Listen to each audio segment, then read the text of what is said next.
अभी हाल ही की बात है। एक गांव था जिसका नाम भोलपुर था।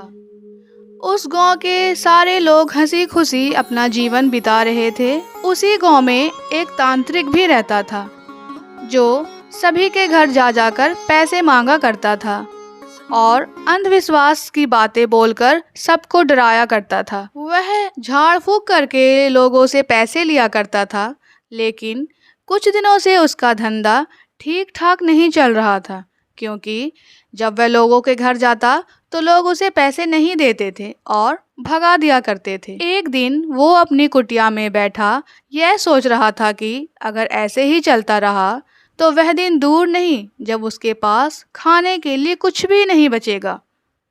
कुछ ना कुछ तो सोचना ही पड़ेगा। वह यह सोचने लगता है कि कुछ ऐसा किया जाए जिससे उसका धंधा अच्छा चलने लगे।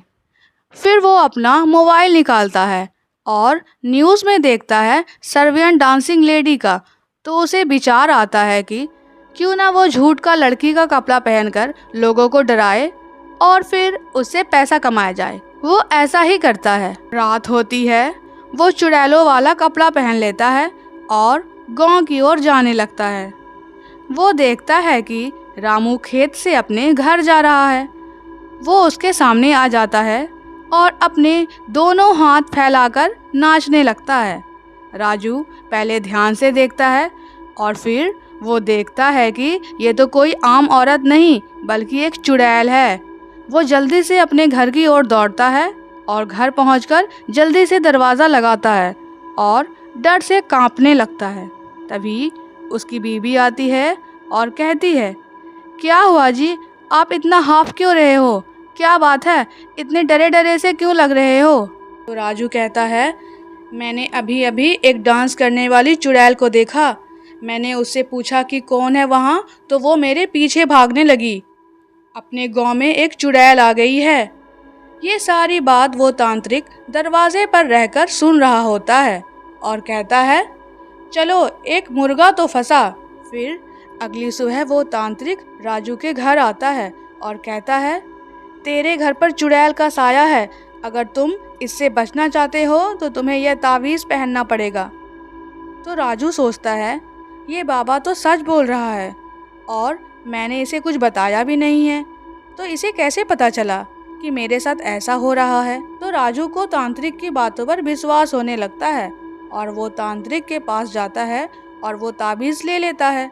तो वो तांत्रिक उससे 500 रुपये लेता है और मन ही मन बहुत खुश होता है कि उसका तरकीब काम कर रहा है। और फिर वो ऐसा ही करता है, रात में लोगों को डराता और अगली सुबह उसके घर जाकर ताबीज़ देता और पैसे कमाता। तांत्रिक का धंधा बहुत ही ज़्यादा चलने लगता है। लोग उसे अपने घरों में बुला बुलाकर पूजा करवाने लगे। एक शाम ऐसे ही रामू, श्याम और चेतन बात कर रहे थे कि ये बाबा, जिसे हम लोग ढोंगी समझ रहे थे, पर ये तो सच में बहुत पहुँचे हुए बाबा हैं।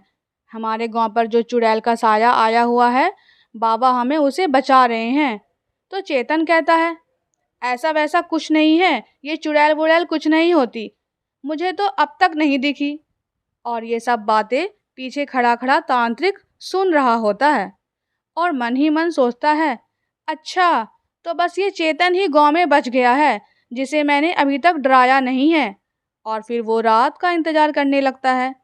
चेतन खेत से घर आ रहा होता है। अचानक से उसकी नज़र सर्बियन लेडी डांसिंग चुड़ैल पर पड़ती है और वो चुड़ैल चेतन की ओर बढ़ने लगती है। चेतन डर जाता है और जल्दी से घर की तरफ भागता है और घर पहुंचकर दरवाज़ा लगाता है। वहां पर उसकी बीबी और बेटा अनुज आ जाते हैं और उसकी बीबी उससे पूछती है कि क्या हुआ। तो चेतन घबराकर कहता है, वो चुड़ैल। तो उसकी बीबी कहती है, मैंने आपसे फिलहाल ही कहा था कि बाबा से पूजा करवा लेते हैं, लेकिन आप ही थे कि मानते ही नहीं थे कि चुड़ैल होती है। आज खुद अपनी आंखों से देख लिया ना। और फिर वो अपने बेटे अनुज से कहती है, बेटा कल सुबह तुम बाबा के पास जाना और उन्हें पूजा करवाने के लिए लेते आना। अगली सुबह अनुज बाबा की कुटिया पर जाता है और आवाज़ लगाता है, पर अंदर से कोई आवाज़ नहीं आती। बाबा अंदर सो रहे होते हैं।